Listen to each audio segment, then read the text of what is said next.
What's up, everybody? Hope all y'all are doing undeniably fan-freaking-tastic out there. It is I, your Grandpoo Booyah, James SelfStandard, and I welcome all of you back to another episode of Ring Ramblings. And folks, tonight, AEW presents Revolution 2025. And folks, I have been trying my hardest to enjoy AEW, but I think tonight is time for a revolution. In more than just one way. I really don't know how to put that into words, but I have faith for tonight. I have faith for tonight. But as I digress, in the words of Taz, let's just bring up about the matches. All right. First up, on the 0 hour, we have a 6-man tag team match of Big Boom AJ. Boom! Teaming up with Orange Cassidy and Mark Briscoe to take on the team of Johnny TV and the MXM Collection.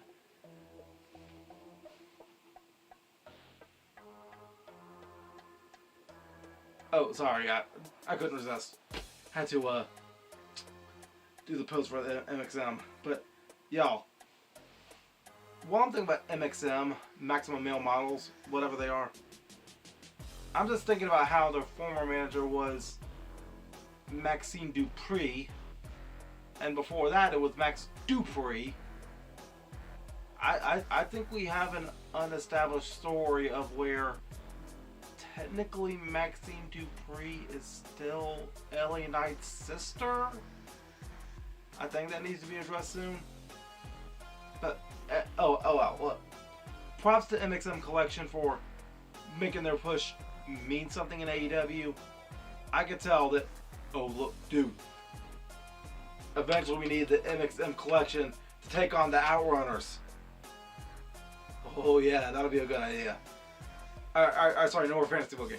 Alright, but look, when it comes to Johnny TV though, of course, John Morrison, John Hennigan, Johnny Nitro, Johnny Impact, Johnny Mundo, Johnny Elite. Ugh. But anyway, look. Johnny TV's wife is Taya Valkyrie last time I checked. And Taya Valkyrie's initials are TV. So, Johnny TV makes sense in more than one way. In more ways than just one. There. That's what I've been trying to say earlier. Ugh. But I can tell AEW is really invested in the Big Boom AJ. And look, Orange Cassidy, he needs a win right now. It's a shame that he went from having that big, hardcore feud with the Death Riders to now this. But look, that's no disrespect to Mark Briscoe and Big Boom AJ. Look. Orange and AJ and Mark, they need this win right now. I know John Morrison needs it a lot more, but just as far as like recent events goes, yeah, I think as far as AEW goes, Orange Cassidy needs this one. Alright. Now heading on into the main show, we have Mercedes Moné. Man, I cannot talk in this episode. Mercedes Moné defending her TBS championship against Momo Watanabe. I probably butchered that name. Alright. Look, I have no idea who Momo is yet. I know she is an established female wrestler from Japan, but right now AEW is pushing Mercedes to the moon and back. She's out there holding up 4 frickin' championships. And the way it's looking, I think they're just bringing in Momo with all this hype just so she can make Mercedes look stronger. So, I'm going to guess one to Mercedes. Alright. And I got to take a look at more Momo footage here in the future. Just so I can be more familiar with her. Alright. Next up, the AEW International Championship is being defended by Konosuke Takeshita, who takes on Kenny Omega. Dude. It needs to be Kenny. It really needs to be Kenny. I am glad that Kenny Omega is back. I'm glad that he is healed up. I'm glad that he's better. But right now, we don't know how much longer we can enjoy Kenny Omega.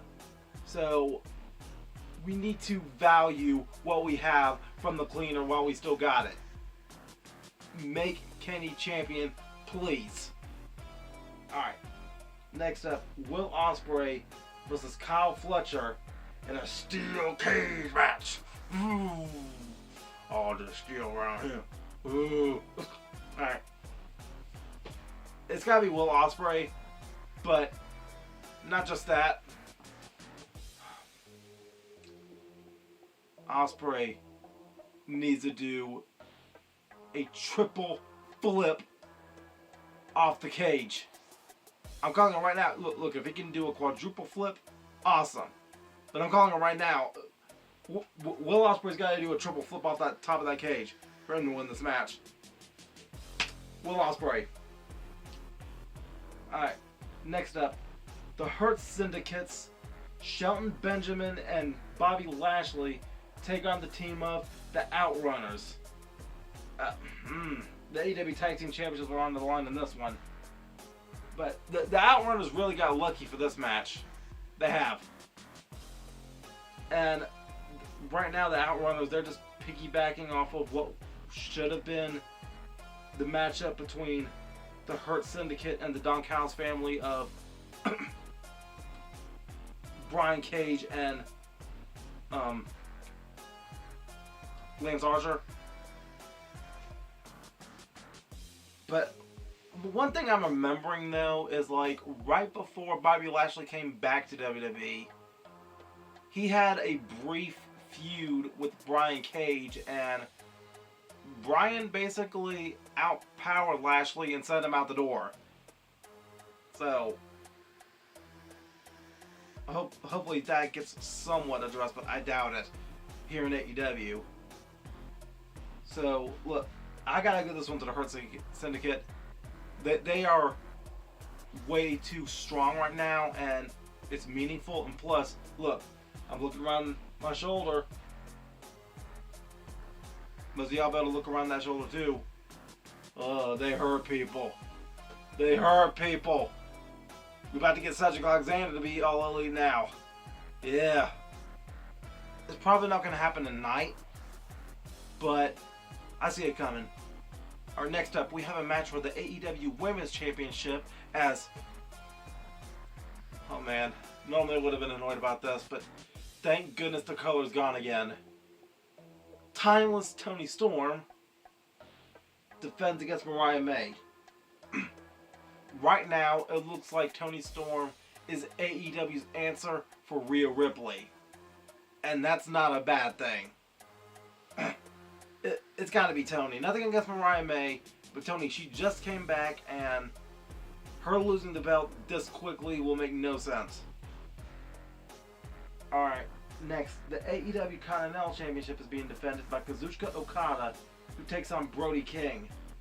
Now, I have nothing against the Rainmaker, but this is a match that is definitely out of his element.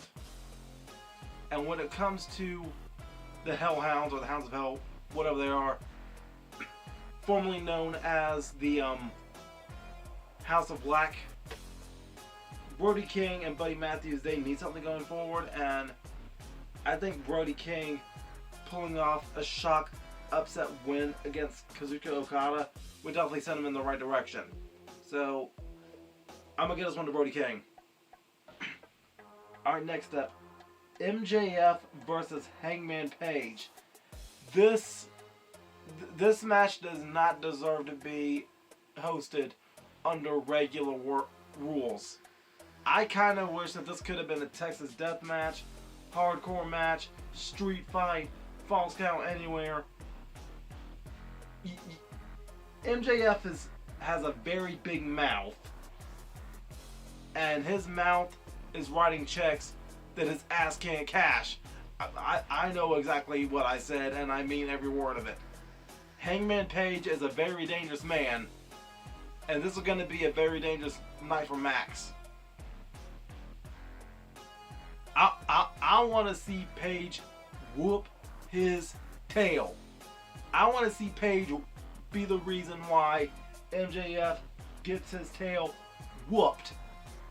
But again, you just can't have clear babies and heels anymore. MJF, he loves stirring that pot.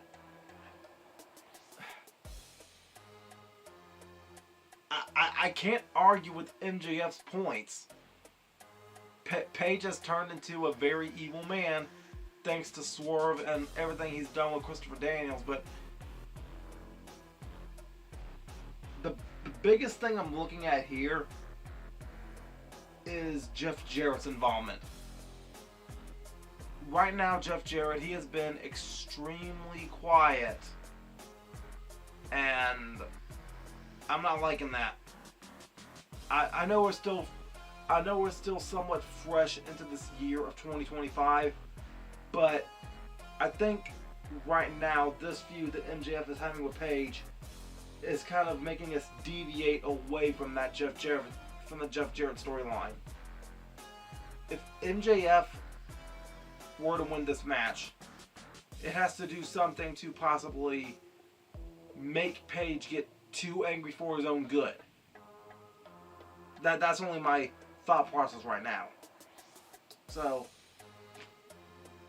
but still though, I'm leaning more towards Hangman Page. And hopefully Jeff Jarrett is the reason why Paige wins. Alright, next up, we have Swerve Strickland taking on Ricochet. And this is a number one contenders match for the AEW World Championship.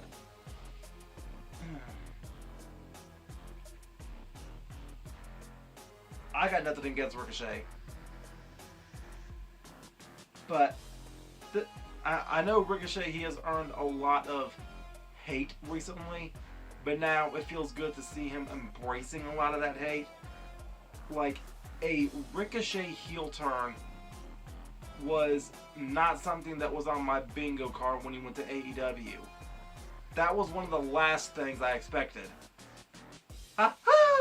Like, just that laugh alone right there, it irks me so freaking much. But, oof. I gotta give this one to Swerve Strickland. Look, Ricochet, he's too fresh into AEW. I don't want to see him win too quickly. I gotta give this one to Swerve. Alright. And next, we have a match for the AEW World Championship as Jon Moxley takes on Cope. Jon Moxley defending against Cope, and this whole Death Riders group has been making me extremely uncomfortable for the right reasons. Now, I know leading up to this match,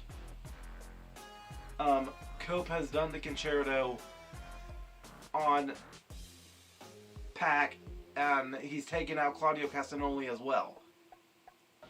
Now, I think Marina Shafir may be coming back soon, but no, I forgot Willow Nightingale did a concerto on her too. But look, if Willow Nightingale comes back, I'm just saying maybe Beth Phoenix needs to come to AEW to whoop some tail. But Moxley has been keeping that championship hostage in a briefcase. Now, the only person that wasn't physically taken out was Wheeler Yuta, and that man may be the reason why something gets thrown all out of whack. I'm just saying, Moxley is crafty. Maybe, just maybe, Wheeler Yuta and John is making everybody think that Wheeler wants to walk away from the Death Riders. I mean, look, come on.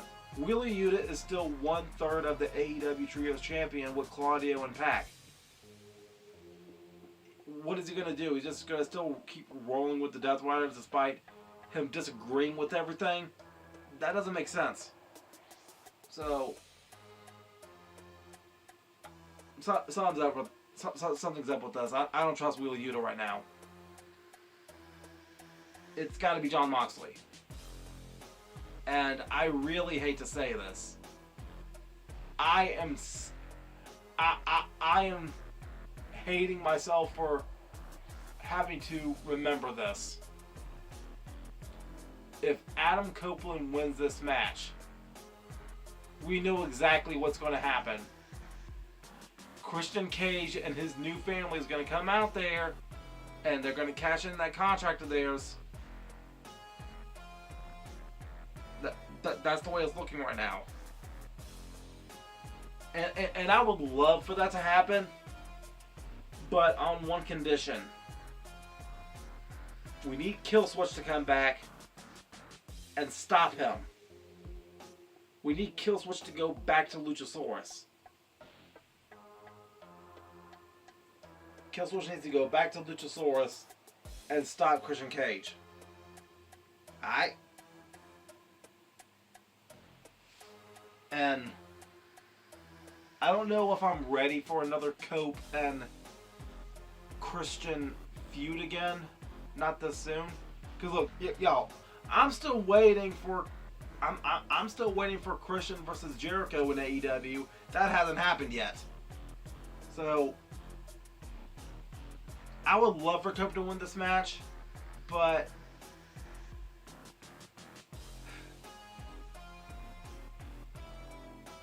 if Cope loses this match, it better be because of Wheeler Yuta. I don't want Cope to win this and just have Christian cash in immediately. I'm getting a very bad feeling about this one. Alright. But yeah, y'all, thank you all for tuning in. Hope all of you will find a way to enjoy the show happening tonight. And yeah, until next time, make sure all of you remember to be outrageously optimistic year round. Booyah, I'm out.